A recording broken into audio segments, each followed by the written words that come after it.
Pendengar Trijaya dan juga pendengar MGT Radio, saat ini beragam upaya dilakukan oleh berbagai pihak dalam rangka membangkitkan kembali UMKM di tengah pandemi COVID-19. Nah, pandemi yang sudah berlangsung 1 tahun lebih ini menyisakan kepiluan di berbagai sektor yang terdampak, termasuk diantaranya pelaku UMKM. Untuk itulah, usaha mikro, kecil, dan menengah (UMKM) menjadi perhatian khusus dalam mendorong ekonomi negeri ini. Nah, kira-kira bagaimana saat ini kondisi umum pelaku UMKM di Jabar? Apakah ada satu momen yang pada akhirnya bisa membangkitkan gairah ekonomi di Jawa Barat di tengah pandemi? Kami akan berbincang-bincang dengan narasumber yang saat ini sudah berada di samping kiri kanan saya. Yang pertama saya ingin menyapa kepada Dr. Andes Kusmana Harta JMM. Beliau adalah Kepala Dinas Koperasi dan Usaha Kecil Provinsi Jawa Barat. Assalamualaikum warahmatullahi wabarakatuh, Pak Kadis. Waalaikumsalam warahmatullahi wabarakatuh. Sampurasun. Rampes, alhamdulillah. Kabar hari ini sehat ya, Pak Kadis ya? Alhamdulillah sehat. Selalu bersemangat tampaknya. Luar biasa.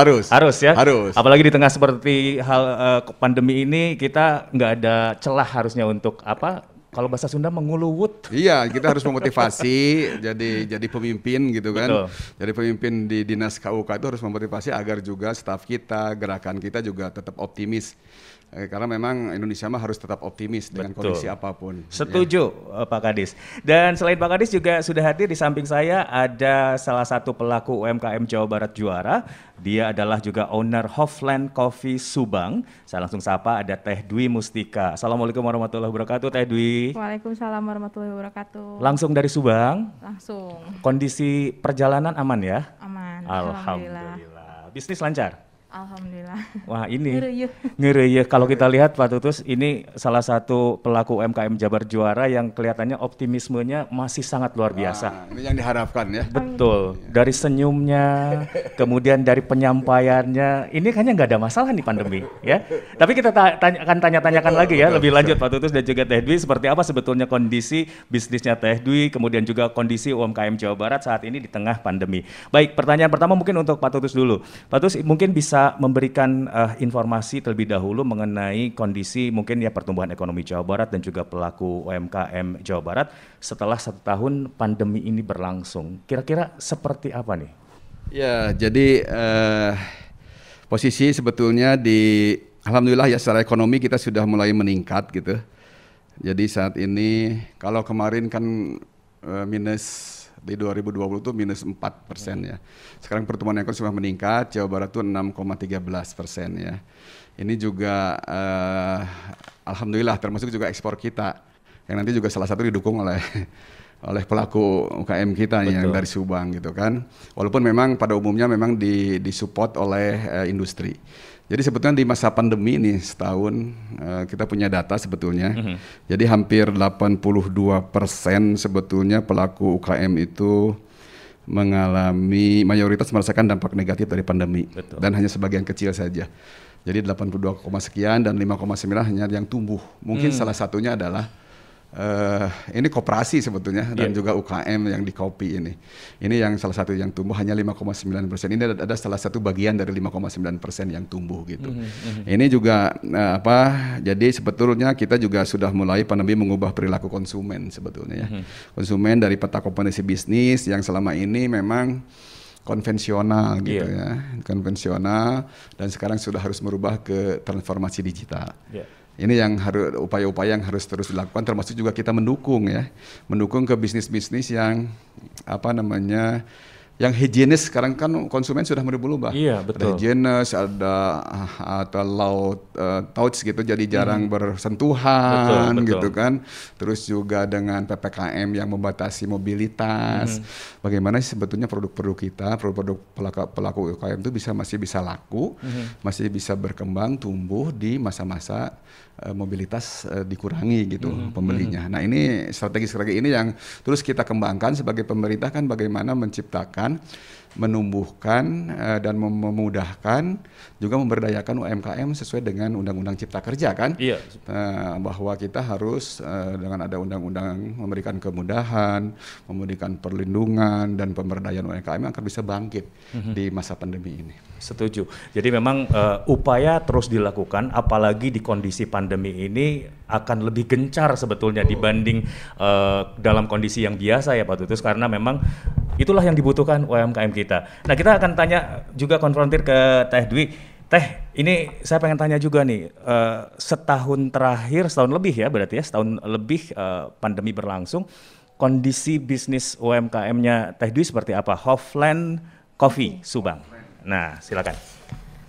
Kalau menurun jelas ya, tahun 2020 kita kan produksi itu ada green bean. Green bean itu kopi mentah, kemudian roast bean itu ke kafe-kafe, terus kopi serbuk itu yang tadi itu, kopi serbuk itu untuk masyarakat gitu kan biasa gitu.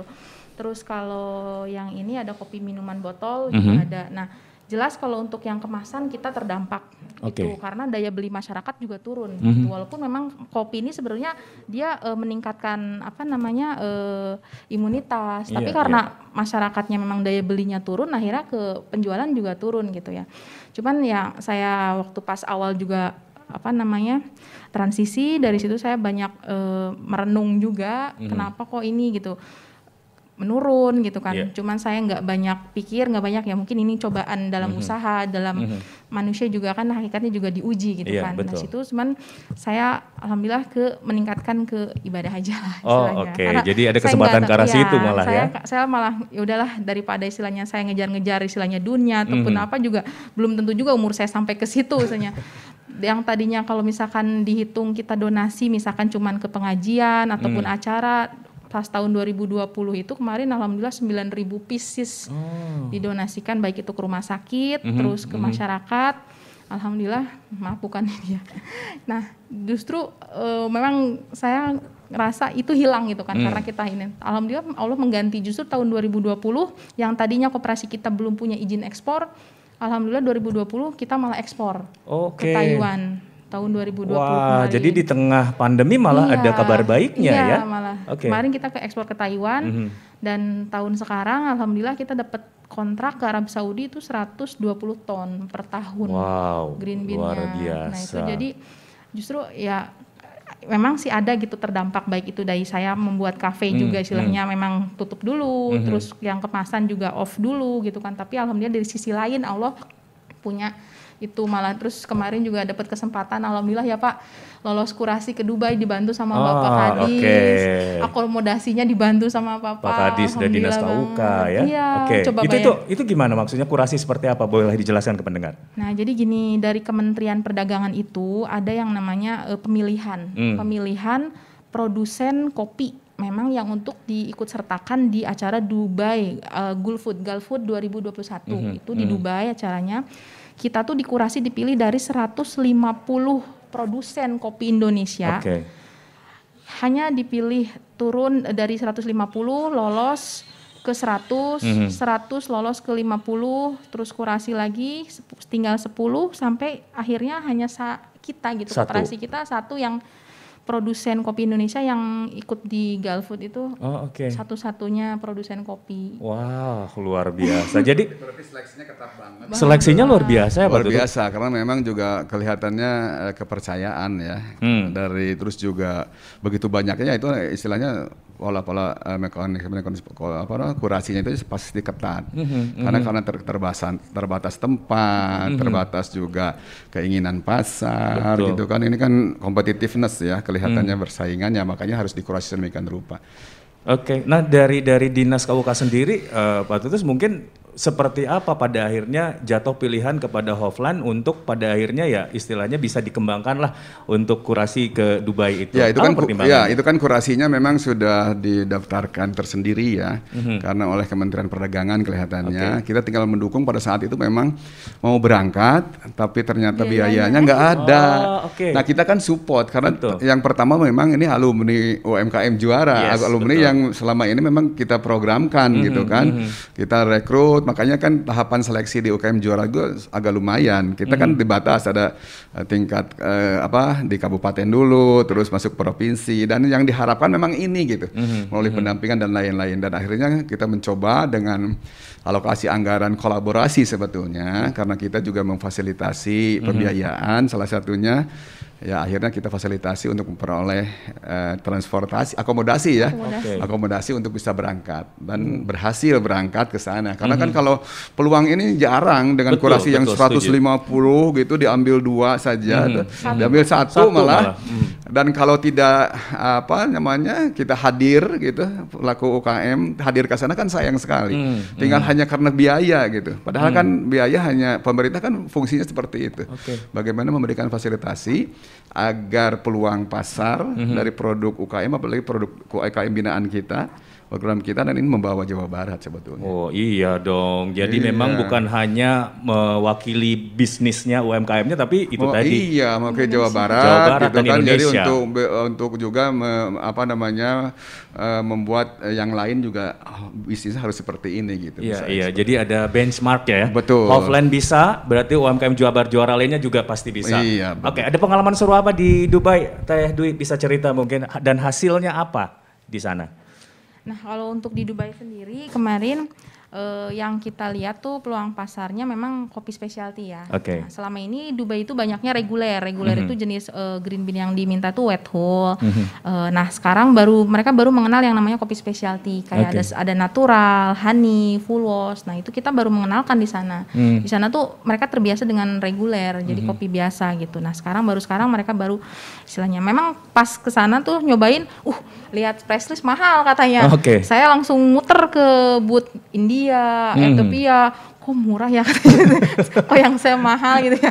Ternyata memang istilahnya specialty dan mereka memang biasa minum reguler gitu. Dari situ, oh iya memang kita beda. Pas mereka coba gitu kan, oh iya memang beda. Pantesan harganya juga beda, seperti itu. Di tempat itu Iya. Kenapa punya keunggulan? Kenapa juga premium gitu kan? Jadi kesannya premium nih. Iya, betul. Tapi juga nanti disukai gitu. Yang penting kan orang itu kalau sudah suka ya, kepercayaan gitu pasti akan terus. Kayaknya juga untuk pasar Timur Tengah istilahnya. Iya, apalagi tadi sudah ekspor lagi ke Arab Saudi. Mungkin salah satu dampak itu sebetulnya ya. Betul. Jadi ketika sudah merasakan bahwa ini memang ada bedanya dengan yang biasa mereka minum, untuk harga kayaknya nggak akan jadi masalah. Nggak ada masalah. Kalau punya ciri khas gitu, ada keunikan dan khas gitu. Apalagi dengan produk yang ini. Jadi untuk Anda nih pendengar Trijaya ataupun juga pendengar di MGT ya, ini produk-produk juga sebetulnya di-display dari Hoveland ya. Jadi Anda yang bergabung di YouTube bisa menyaksikan kami juga. Ini kan substitusi produk ya. Jadi Teh Dwi, saya. Jadi yang di YouTube juga bisa nonton, ada produk-produk yang kita display juga dari Hoveland Coffee Subang. Teh Dwi, ini berbicara tentang produk-produk unggulan dari Hoveland. Mungkin bisa juga diberikan informasi nih ke pendengar. Apa saja sih sebetulnya yang sudah menjadi unggulan untuk Hoveland ini? Kalau unggulan, kita jelas ada green bean ya. Koperasi kita menyediakan green bean dengan kapasitas besar, baik itu Arabica maupun Robusta. Kemudian kemasan ada, dan yang ini pengalaman dari Dubai kemarin, alhamdulillah saya dapat. Ternyata di Dubai itu peminat spices coffee, jadi kopi dengan rempah itu tinggi sekali gitu. Makanya saya pulang dari Dubai, saya buat produk yang memang kopi rempah, terus pakai gula aren, jadi nggak pakai gula pasir gitu kan, gula aren, jadi sehat, dan tambah lagi dia punya efek vitalitas gitu ya. Jadi memang untuk menaikkan vitalitas pria maupun wanita. Makanya setelah saya punya ini, terus sekarang juga saya sedang memantaskan diri seperti izin edar, baik untuk dalam negeri maupun luar negeri sedang saya tempuh. Alhamdulillah dapat fasilitasi lagi nih Pak dari Kementerian Koperasi. Oh, kabar baik lagi ini. HCCP Pak. 60 juta free untuk perusahaan itu, Masya Allah. Siapa yang nggak tergiur ya dengan segala fasilitas yang didapatkan, kemudahan-kemudahan dari kementerian ataupun dinas koperasi untuk membantu UMKM untuk bangkit ya. Baik, Pak Tutus dan Teh Dwi, kita akan lanjut lagi nanti, akan ada beberapa pesan dulu yang akan lewat. Dan untuk Anda pendengar Trijaya yang mungkin juga ingin bergabung, Anda pun yang mendengarkan di MGT Radio yang mungkin ingin juga menyampaikan pertanyaan, Anda bisa sampaikan di 0811 913 913. Sekali lagi terima kasih untuk Anda yang mungkin sudah join live di YouTube-nya @MNC Trijaya BDG. Kami akan kembali sesaat lagi. Special Talk Show UMKM Jawa Barat Bangkit bersama Dinas Koperasi Usaha Kecil Jawa Barat akan kembali. Acara ini dapat Anda dengarkan di Trijaya FM Bandung dan MGT Radio Bandung.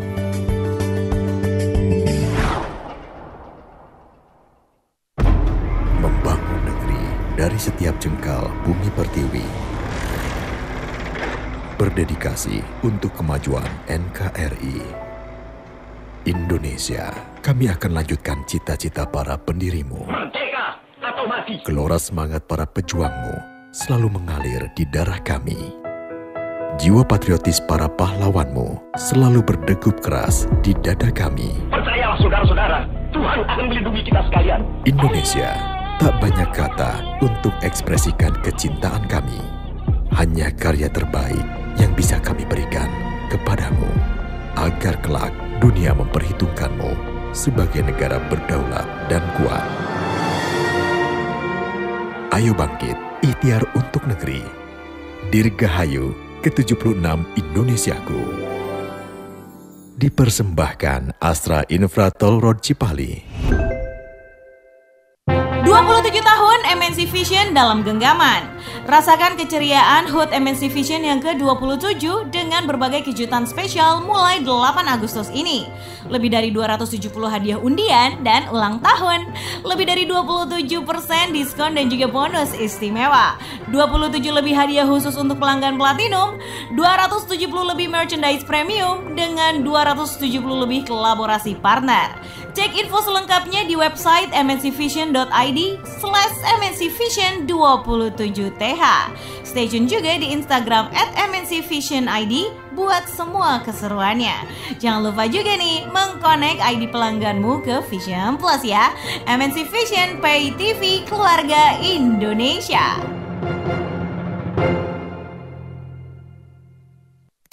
Fatin, selamat, kamu menjadi pemenang Spider Indonesia. Halo Indonesia, are you ready for the return of X Factor Indonesia? Buat kamu, cewek atau cowok minimal berusia 15 tahun, menarik dan suka nyanyi, boleh solo juga grup. Ini kesempatan kamu buat nunjukin faktor X kamu.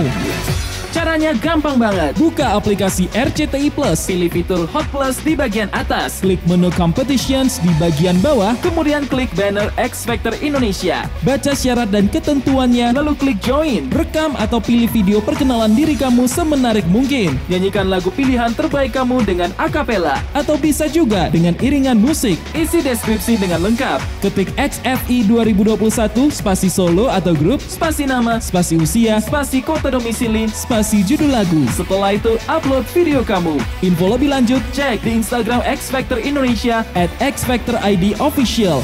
Do you have the X? Show your X. Anda ikuti Special Talk Show UMKM Jawa Barat Bangkit bersama Dinas Koperasi Usaha Kecil Jawa Barat. Acara ini dapat Anda dengarkan di Trijaya FM Bandung dan MGT Radio Bandung. Ya, baik pendengar di MNC Trijaya FM Bandung dan pendengar di MGT Radio. Kita lanjut kembali perbincangan kita di hari ini. Saya Fajar Wirasubrata dari MNC Trijaya FM Bandung masih menemani Anda bersama dengan narasumber-narasumber kami. Masih bersama dengan Dr. Andes Kusmana Harta JMM. Beliau adalah Kepala Dinas Koperasi dan Usaha Kecil Provinsi Jawa Barat, dan juga ada Dwi Mustika, salah satu UMKM Jabar Juara yang sekaligus juga adalah owner dari Hofland Coffee Subang.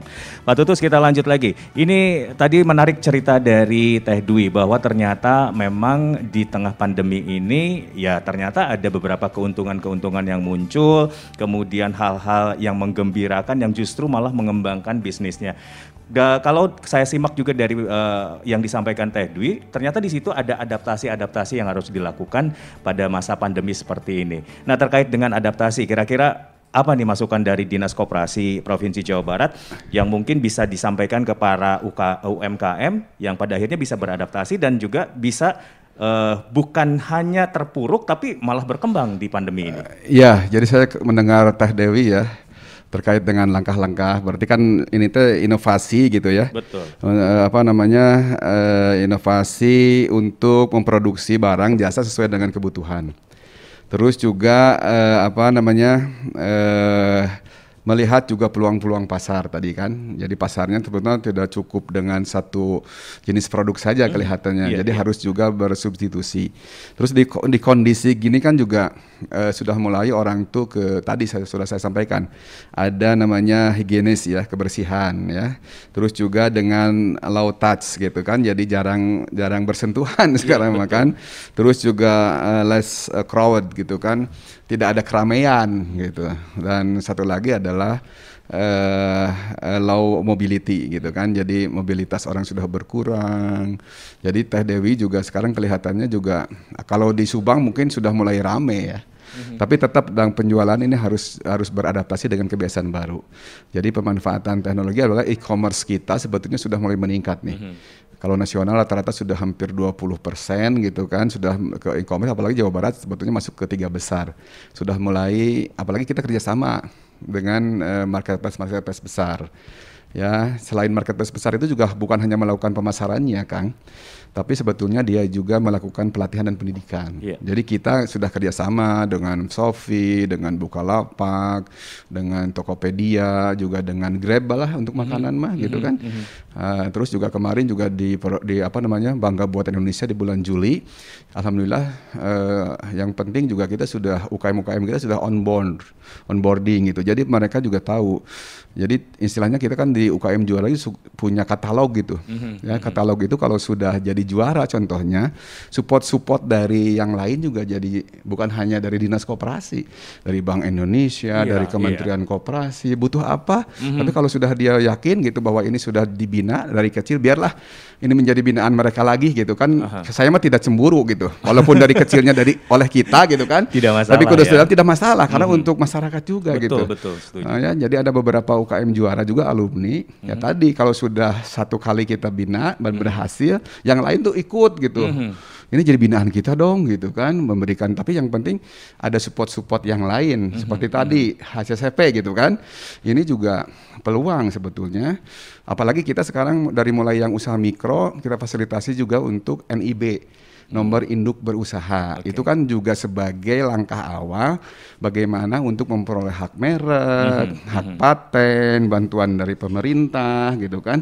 Ini kita lagi upayakan. Jadi kita target Jawa Barat itu 1 juta transformasi formalisasi untuk usaha mikro kecil melalui NIB. Karena untuk syarat-syarat yang bantuan pemerintah, program pemerintah, termasuk juga halal, PRT dan lain-lain itu diawali dengan NIB. Ini dan nasional 2,5 juta kita insya Allah biasanya kita lebih banyak lah ya, karena Jabarnya juara TK hiji pasti paling besar aja gitu. Iya, insya Allah mudah-mudahan. Amin. Iya, itu bisa diwujudkan begitu. Tapi sampai saat ini yang proses NIB untuk UMKM sudah berapa banyak Pak? Kira kurang lebih. Kalau target kita sebetulnya 1 juta ya, tapi sekarang kita sedang bertahap, apalagi dengan karena kita juga ada dukungan bantuan sosial ya, ada BPUM ya. Waktu pertama syaratnya hanya surat keterangan usaha.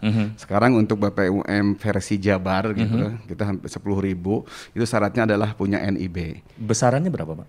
Nanti modal itunya bantuannya 1 juta. 1 juta. Jadi kalau dari pusat kita sudah, kalau dari pusat 2020 kita sudah hampir 2,4 juta yang memperoleh BPUM, berarti banyak banget gitu kan. Terus itu dari usulan kita 4,5 sebetulnya, jadi realisasi 2,4 juta.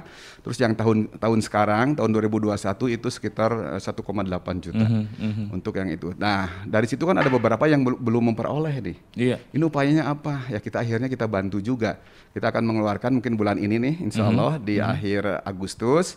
Karena kita sedang juga tadi segala sesuatu karena terlalu banyak ya kita harus kurasi juga. Iya, pada akhirnya diseleksi. Memang betul-betul dia teh pelaku yang tidak memperoleh bantuan produktif usaha mikro dari kementerian. Ya, nah itu kita bantu sekarang, kita sedang inventarisasi dan sudah ditutup sebetulnya pendaftarannya. Kita ambil 10.000. Dengan persyaratan salah satunya diutamakan sudah punya nomor induk berusaha. Karena itu dinyatakan kalau sudah NIB berarti itu betul-betul pengusaha. Karena jangan sampai juga dibuat-buat gitu kan. Iya. Banyak juga yang memang mengakalin, udah aja bikin surat keterangan usaha dari desa gitu kan. Bahwa dia usaha padahal nggak ada usahanya sama sekali. Iya. Yang kasihan kan yang berusaha. Betul, gitu. Nah makanya sekarang kita mencoba untuk membantu. Kalau pusat 1,2 juta, kita 1 juta, jadi 10.000 jadi 10 miliar alokasi untuk pelaku usaha. Selain itu juga ada untuk pedagang pasar, tapi itu bagian dinas yang lain. Oke, jadi memang ada upaya untuk memberikan kemudahan juga untuk pelaku usaha lewat bantuan sosial tadi ya? Betul. Baik, Teh Dwi, berbicara tentang tadi adaptasi, kemudian juga tadi Pak Tutut sempat menyinggung sedikit tentang digital dan lain sebagainya. Dari Hoveland sendiri sudah melakukan apa nih untuk penyesuaian dengan kondisi seperti sekarang ini? Karena seperti kita tahu juga tadi sudah disampaikan, orang tuh sekarang sudah membatasi mobilitasnya, sudah tadi higienitasnya juga makin tinggi. Kira-kira Hoveland seperti apa? Nah, untuk Hoveland sendiri, alhamdulillah koperasi kami sudah mulai masuk ke e-commerce, tapi yang untuk luar negeri, internasional e-commerce kayak Alibaba, terus Alibaba China ya? Ya China. Terus kita ada divisi khususnya itu. Kita bikin ya memang sih untuk ke situ memang kita masih latihan, tapi kita udah mengarah ke situ supaya istilahnya ya digital marketingnya itu jalan gitu. Karena kita nggak mungkin mengandalkan offline aja. Betul. Gitu. Kalau webnya punya nggak? Sudah ada spesial gitu webnya? Ada. Boleh disampaikan juga ke pendengar kita? Di copyhoveland.com sama Hoveland Cafe. Nah ini juga nanti kita punya marketing sendiri. Udah ada yang mau pasarkan itu di Malang dan dia memang ahli jadi nanti penjualannya saya serahkan ke mereka semua gitu. Jadi saya fokus di produksi, nanti mereka yang ngelola untuk marketingnya. Oke, jadi untuk digital sekarang ini juga sudah dipersiapkan ya, karena boleh dibilang Pak Tutut digital itu keniscayaan zaman sekarang ya. Jadi sekarang mah bukan pilihan tapi kewajiban pokoknya mah. Kewajiban, betul. Iya, karena tanpa itu gitu, apalagi dengan kondisi sekarang dipaksa gitu ya. Di antara musibah pasti ada hikmah gitu. Salah satunya orang dipaksa untuk berdigital ria gitu. Ya, karena tanpa beradaptasi dengan itu agak sulit gitu. Betul. Walaupun tetap offline-nya butuh gitu tapi juga sekarang kan apalagi jualannya di mancanegara gitu kan, pasar kita kan sekarang jadi tambah dekat gitu. Iya. Ya, tambah gede, apalagi nanti barangkali ya sekarang kan UKM tuh kadang-kadang siga tukang cukur gitu, semua dilakukan oleh sendiri. Makanya tadi sudah disampaikan oleh Teh Dewi, ini koperasi produsen Gunung Luhur Berkah ya.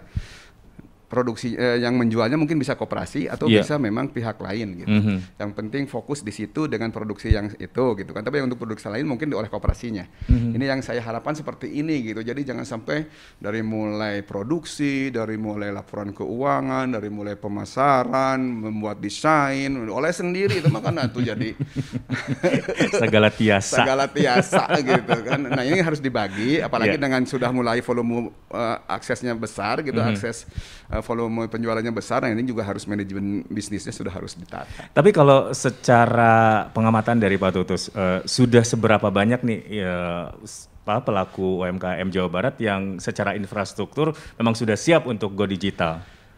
Ya cukup banyak sebetulnya. Kemarin yang onboarding, saya punya catatan sebetulnya yang onboarding sebetulnya dari kemarin kita kan punya UKM juara itu 2.800 sekian ya, 3.000 lah setahun kemarin, itu hampir 54% sudah onboarding. Oke, sudah setengahnya lebih ya. Oh iya, berarti tapi dari sebelum dan sesudah, sebelumnya 21% kalau saya punya data. Ya, jadi berarti hampir naik berapa persen gitu ya. Jadi sekarang sudah onboarding, masuk ke beberapa platform gitu kan, itu sudah 54%.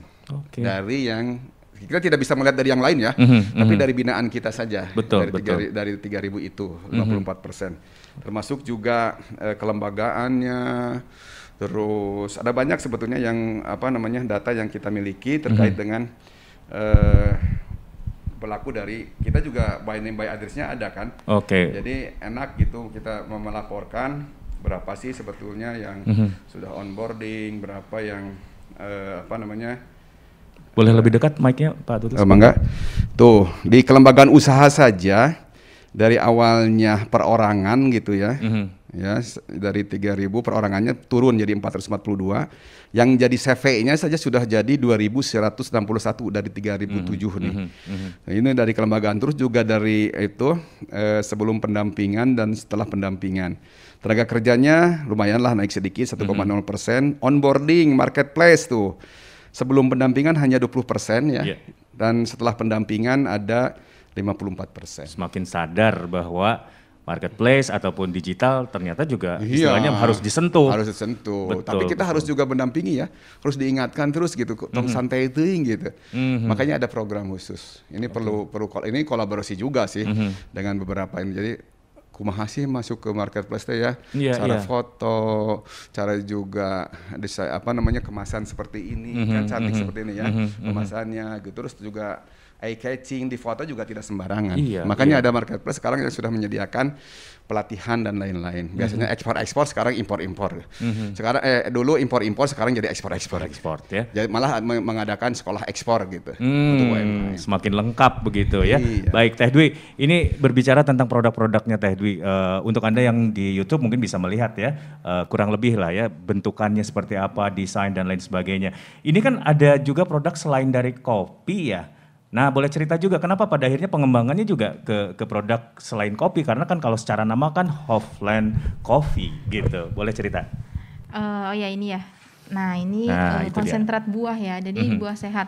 Nah saat pandemi itu kan kopi yang kemasan saya ini kan ada Arabica, ada Robusta, kebetulan saya nggak bawa, terus sama yang blend. Nah ini kan turun penjualan.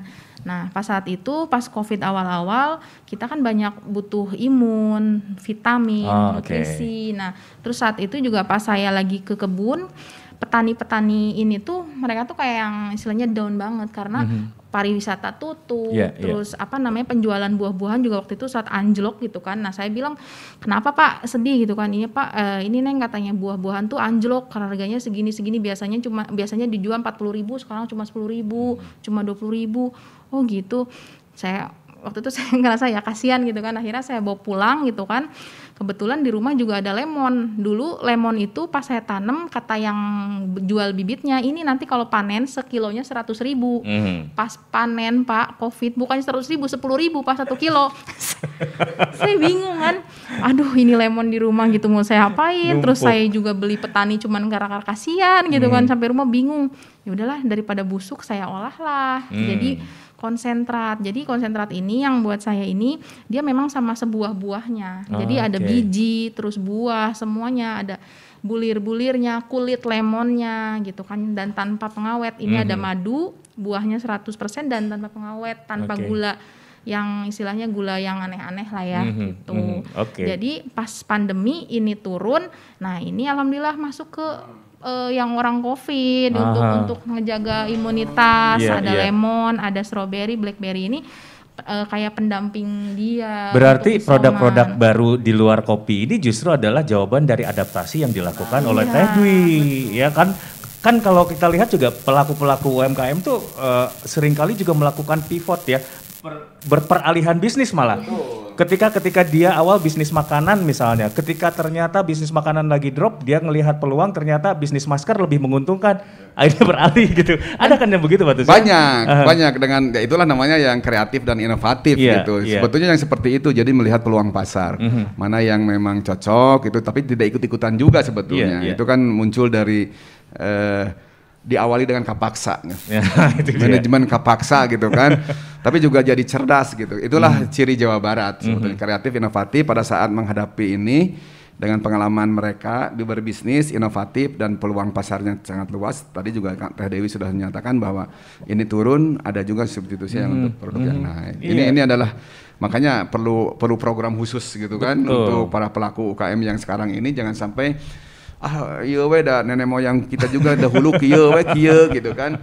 Nu baheula makanya generasi muda ini yang memang membedakan dengan kita mah udahlah udah cukup sakieu oge nu penting bisa makan gitu. Kan beda sekarang mah gitu. Itulah kita harus merasa optimis, harus juga inovasi sebagaimana visi Jawa Barat, Jabar juara lahir batin melalui inovasi dan kolaborasi. Oh, mantap. Nah, Dwi, ini kan tadi dengan adanya produk-produk di luar kopi, sekali lagi ini bentuk dari adaptasi. Tapi sebetulnya kalau misalnya kondisi ini tidak tercipta, pandemi ini nggak ada, apakah kepikiran nggak untuk menghasilkan produk-produk juga di luar kopi kira-kira, atau ini hanya power of kepepet pada akhirnya ya sudahlah gitu, dibuatlah produk ini? Iya, kalau misalkan nggak ada pandemi kemarin kayaknya ini nggak akan tercipta.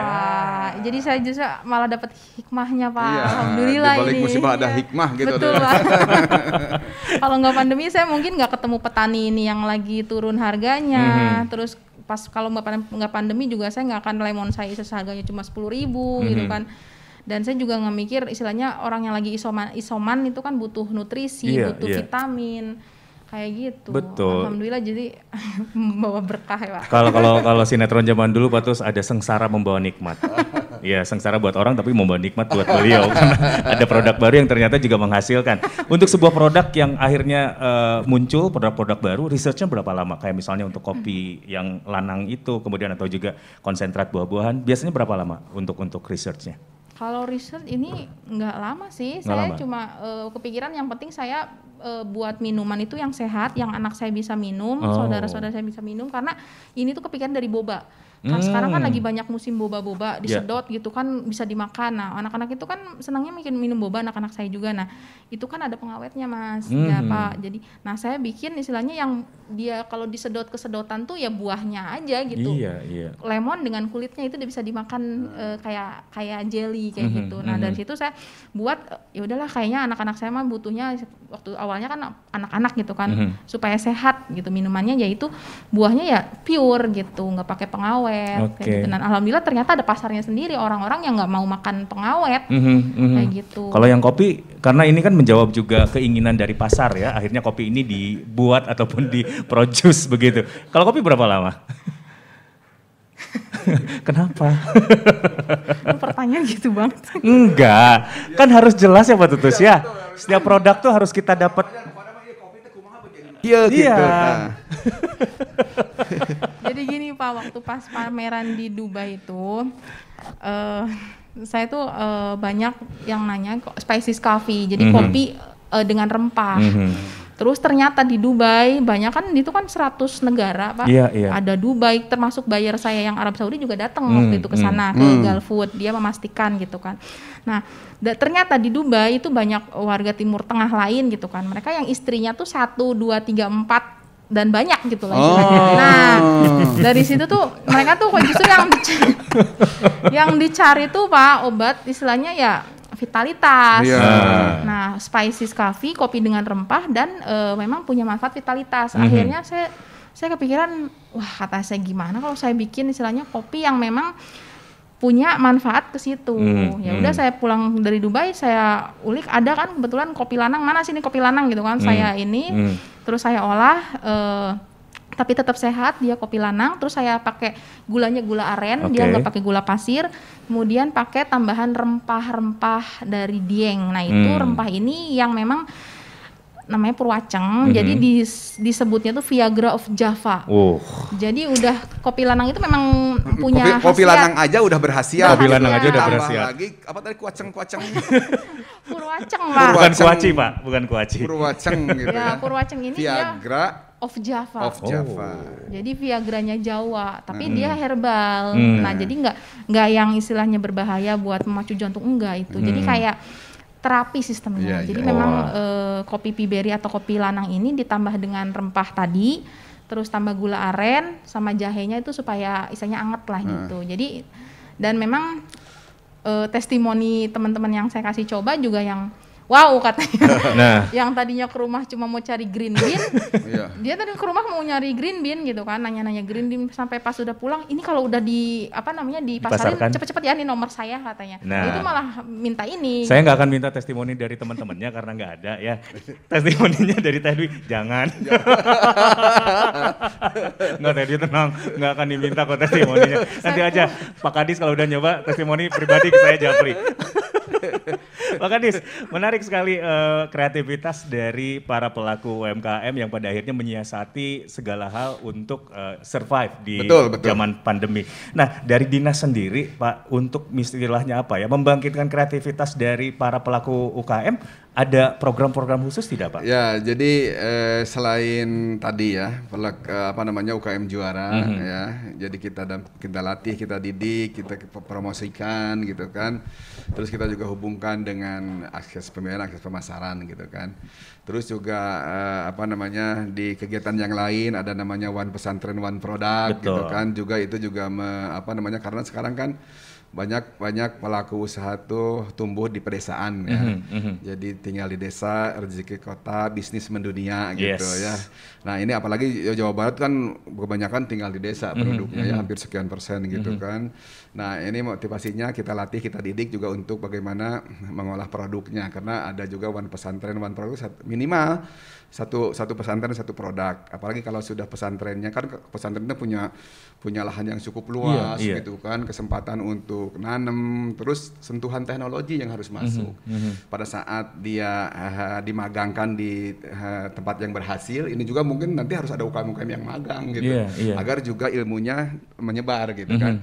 Di pesantren gitu mekanismenya. Jadi pada saat diseleksi melalui online gitu ya, karena memang kita sudah mulai harus wajib online semenjak 2019, pendaftarannya lewat online. Kalau sudah di audisi nih, modelnya audisi tahap 1, tahap 2, tahap 3, nah itu baru kita latih, kita magang, kita berikan modal usaha. Nah itu kan, sekarang juga kita sudah, alhamdulillah kemarin sudah cair sekitar 30 miliar gitu untuk hadiah OPOP. Jadi yang dari 1.329 pesantren kita ambil 1.000 ya, diseleksi sedemikian rupa. Proposal usahanya ada yang scale up, ada yang startup gitu, 500.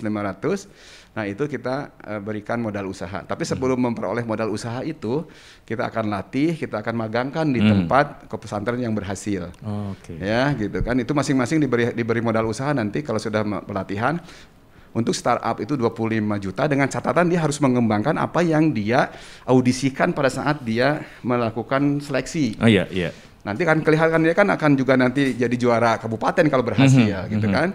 Nah, dan yang untuk scale up yang sudah memang punya produk untuk mengembangkan produknya, itu kita berikan hadiah 30 juta untuk mengembangkan produknya. Apakah memang dia dimodifikasi, apakah nambah produk yang baru gitu, dari produk yang dia usulkan di awal. Oke, baik. Gitu. Pak Tulus dan juga Teh Dwi, kita lanjut lagi nanti perbincangan kita, akan ada beberapa pesan yang akan lewat, dan pendengar Trijaya dan juga pendengar MGT Radio, kami akan kembali sesaat lagi. Special Talk Show UMKM Jawa Barat Bangkit bersama Dinas Koperasi Usaha Kecil Jawa Barat akan kembali. Acara ini dapat Anda dengarkan di Trijaya FM Bandung dan MGT Radio Bandung.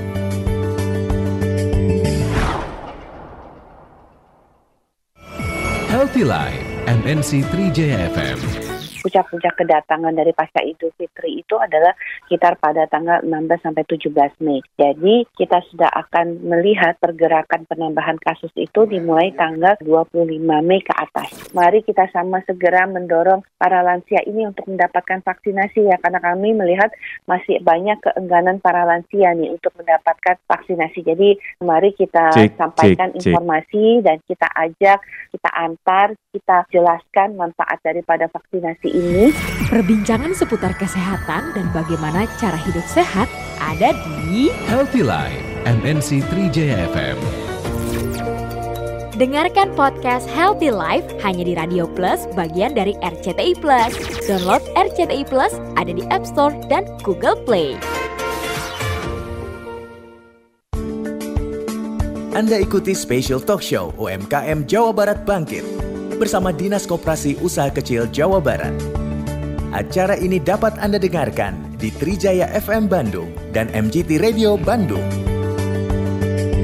Ya, baik pendengar Trijaya, di segmen terakhir saat ini kami masih berbincang dengan Kepala Dinas Koperasi dan Usaha Kecil Provinsi Jawa Barat, Bapak Dr. Andas Kusmana Harta JMM, dan juga pelaku UMKM Jabar Juara yang sekaligus juga owner dari Hofland Coffee Subang, ada Teh Dwi Mustika. Baik, Pak Iman, Pak Yudi, kemudian Ibu Siska, mohon maaf pertanyaannya tidak bisa kami sampaikan mengingat waktu yang sudah habis. Kelihatannya kita akan mengakhiri seluruh rangkaian acara di perbincangan kita Special Talk Show bersama Dinas KUK Provinsi Jawa Barat. Terakhir mungkin Pak Tutus bisa disampaikan juga mungkin ajakan atau mungkin himbauan juga untuk masyarakat pendengar kita. Bagi pelaku usaha, sekarang kan PPKM sudah mulai level sudah ada kelonggaran ya, apalagi bagi PKL sudah bisa berjualan dan dine-in ya, sudah bisa makan di tempat walaupun dibatasi. Saya mohon juga tetap jaga prokes, jangan sampai ya amit-amit ya ada gelombang ketiga COVID ini, naudzubillah, dan ini juga terdampak sekali, apalagi dengan 1 tahun hampir 2 tahun ini kan para pelaku terpuruk, sektor pariwisata di kita juga pelaku UKM, dan sekarang sudah mulai tumbuh sebetulnya ya, ada peningkatan yang volumenya sudah meningkat dari kemarin tuh yang rugi itu 82%, sekarang sudah hanya sekitar 40% saja yang memang ini, karena ada yang berhenti sama sekali. Tapi mudah-mudahan tetap jaga protokol kesehatan, terus tetap inovasi, tetap pemanfaatan teknologi ya, dan juga tetap semangat. Jangan cepat menyerah gitu kan. Apalagi pantang menyerah. Pokoknya kita terus bangkitkan, niatkan kita gitu bahwa sesuatu itu untuk mencari ridho Allah intinya. Amin. Mudah-mudahan bisa diraih apapun keinginan walaupun di kondisi masa sulit. Begitu ya. Oke, dari Teh Dwi, mungkin harapan Teh Dwi untuk bisnis dan lain sebagainya, mungkin juga untuk mereka-mereka pendengar kita yang mungkin juga ingin mengikuti jejak Teh Dwi. Seperti apa nih ajakannya? Ya betul, tadi kata Bapak, jangan menyerah karena memang ini juga ujian bukan untuk 1-2, untuk semuanya gitu kan. Sedunia. Ibarat seleksi alam. Betul. Ya. Buat saya hanya satu, kita terus berusaha dan berdoa, karena berdoa tanpa usaha percuma. Usaha tanpa doa juga sia-sia. Udah itu aja. Luar biasa. Ini saya jadi ingat istilah ora et labora. Iya. Berdoa sambil berusaha. Ya, baik. Sekali lagi Pak Tutus, terima kasih sudah bergabung bersama dengan kami. Sehat terus Pak. Amin. Tetap semangat untuk membantu UKM Jawa Barat semakin bangkit lagi. Amin. Teh Dwi pun demikian, mudah-mudahan bisnisnya makin maju ya. Segala suatu halnya diberikan kelancaran dan tentunya produk-produk barunya bisa diterima di masyarakat. Terutama yang kopi itu ya. Nanti saya boleh testimoni. Baik, pendengar Trijaya dan juga pendengar di MGT Radio, sekali lagi Anda sudah menyimak tadi perbincangan kami dalam special talk show bersama Dinas KUK Provinsi Jawa Barat. Saya Fajar Wira Subrata dan juga narasumber kami ada Dr. Andes Kusman Hartaji MM, Kepala Dinas Koperasi dan Usaha Kecil Provinsi Jawa Barat, dan juga Dwi Mustika, UMKM Jabar Juara sekaligus juga owner Hofland Coffee Subang, beserta juga dengan kru yang bertugas Aldia Norman, produser, dan juga ada Kemal serta Edi di tim teknik. Kami semua pamit, sampai jumpa. Telah Anda ikuti Special Talk Show UMKM Jawa Barat Bangkit bersama Dinas Koperasi Usaha Kecil Jawa Barat. Acara ini dapat Anda dengarkan di Trijaya FM Bandung dan MGT Radio Bandung. Terima kasih atas perhatian Anda. Sampai jumpa.